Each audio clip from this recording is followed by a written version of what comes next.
We are back on the spin room with my guests, Avi Pazner, Einat Wilf, Bradley Burston, and Jeremy Saltan, still discussing Gaza. Avi, are we headed towards another round? I mean, how long do you think this ceasefire is going to last? Well, look, nobody can tell you, and sometimes there is going to be another round, I am sure. But I believe that Prime Minister Netanyahu, now that he's also the Minister of Defense, will try to get this agreement of a truce for 2, 3, 4, or 5 years with Hamas, and not being disturbed by Avigdor Lieberman, who didn't want that kind of agreement. I don't know if he will succeed. I don't know. I would not be surprised if Netanyahu would do whatever he can to get such an agreement in order to have a peaceful time until the elections. You're shaking your head. I'm shaking my head. I don't think it's possible to have a long-term ceasefire with Hamas. You had one for 3.5 years? That was not really... Correct. We had one after you're the right, operation you can have in a ceasefire as long as there are rockets that are being shot by Hamas, but Israel agrees that they don't fire back. That type of ceasefire you can have for 3.5 years. But to have 3.5 years without one rocket being fired from Gaza to Israel, it's not going to happen. It's not realistic. Hamas is not even interested in that. Okay. Hamas, who is of course led by Iran, is not interested in that. It is a rational organization which understands where its real interest lies. I want to talk about another comment that was made, besides what we saw from those ministers, also from the Prime Minister, that was said Sunday night. It's something that he said that had quite a few pundits kind of scratching their head trying to understand what he meant. Let's have a listen. We will prevail over our enemies, and I say that without belittling the challenge. It will include sacrifice, but I have no doubt that with our courage, our soldiers' courage, and with the strength of our citizens, we will overpower our enemies. I'll start with you, Einat, because the Prime Minister used the word sacrifice. He said we will need a sacrifice. A lot of people were wondering, what does that mean? Is something going to happen soon that we don't know about? What is this? What do you think he means when he talks about sacrifice? It's exactly what he wants people to be doing, wandering. What? Because just before that, the problem with him is that he's becoming well known as someone who is deeply risk averse, who dislikes going to war intensely.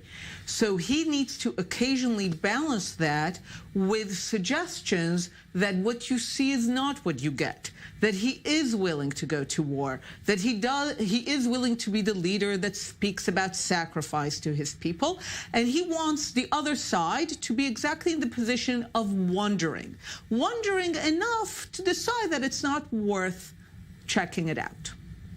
Well, a couple of election campaigns ago, Netanyahu's platform was, he's the person who keeps you out of war. And certainly after a couple of disastrous operations that had preceded him with Prime Minister Olmert, there was something to be said for running on that platform. I think what he's now doing is he's trying a different tack. He's basically promising that there will be war, because nobody's going to be disappointed if their children don't go to war. When he says that was a promise for war? Oh yeah, absolutely. Really? I think he was promising war, and here's the thing: if you promise peace and you fail at that, people are going to come back at you. But if you promise war and there is no war, and your kids stay alive, especially if they're in the army, nobody's going to complain. It's not beyond the pale, and that no one should consider it beyond the pale. But that's it. More cautious than Bradley is. Oh, absolutely. Yeah, no. I believe that there is some credibility this time to what Netanyahu says. And why do I believe that? Because about what? What do you mean sacrifice? Saying war? that we are going to have to, we are in a dire situation, in a difficult situation from the point of view of our security. And I'll tell you why. Because after the vote in the cabinet, somebody anonymous explained that there was a unanimous vote, which was, of course, not true, because the minister were informed of two specific threats, and there was no denial about that. What can those specific threats be? It can be Hezbollah, it can be Iran. It can be something else, Russia, I don't know. Sure. So this is why, this time, I believe Netanyahu. We have to wait 20 years for the protocol, but to be released. But let's be factual. If we're talking about all the leaks that came out, so we know that Minister Elkin from Likud outgoing Defense Minister Avigdor Lieberman, Ayelet Shaked, Naftali Bennett. There were plenty of Security Cabinet members who voiced a lot of criticism according to these leaks and reports. Okay, but they did not vote against. I can tell you there was no vote. I can tell you there was no vote. There was no vote. I want to move on, guys, to our last topic. Excuse me. U.S. President Donald Trump said this week that the brutal murder of Jamal Khashoggi by Saudi operatives in Istanbul will not harm U.S.-Saudi relations. He also suggested these relations benefit Israel, saying the United States intends to remain a steadfast partner of Saudi Arabia to ensure the interests of our country, Israel, and all other partners in the region. It is our paramount goal to fully eliminate the threat of terrorism throughout the world. Bradley, first, before we get to the Israeli aspect, is Trump literally letting Saudi Arabia get away with murder?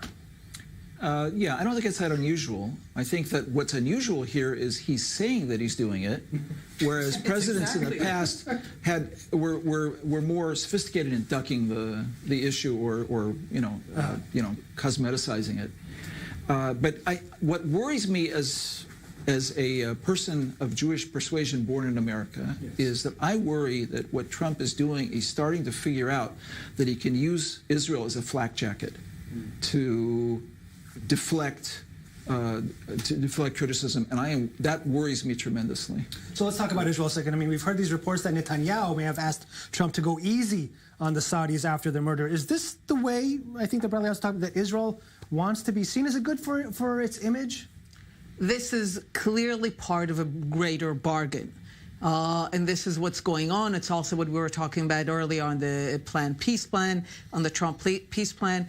This is a bargaining in which Israel is interested in showing that it is a worthwhile player, an ally. It's all realpolitik. It's just bargaining. Exactly, and it is remarkable, and I actually think it's the new kind of sophistication. You're saying in the past other leaders were more sophisticated. I think the new kind of sophistication is to actually say it and say, we're done with the notion of promoting human rights and democracy abroad. We have interests, and this is what it looks like when you have interests. And as a result, no one can even go against him because he's saying exactly what he's doing. You know, you speak about the assassination of Khashoggi. Okay, it's terrible.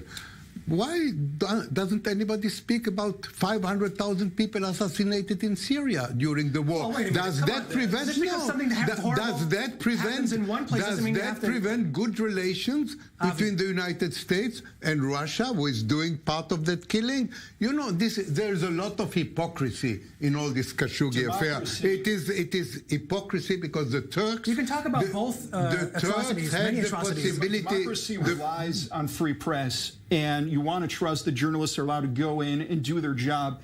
And I saw an alarming stat that every 4 days another journalist is killed. What I want to know about this is when, for instance, the Iranians go ahead and assassinate a member of the press, such as the CEO of GEM TV last year, why I don't see people going up in arms and talking about that. You are right. That is something that bothers me. Erdogan managed a diplomatic coup you seem to be talking a bit like Donald Trump, because Bradley, apparently Donald Trump... Why not? Okay, I'm just saying. It's an honor he actually for me. asked, to his age, he apparently purportedly said, I don't understand why people are talking so much about Khashoggi when there are certain things going on, for example, in China, which is horrible with human rights.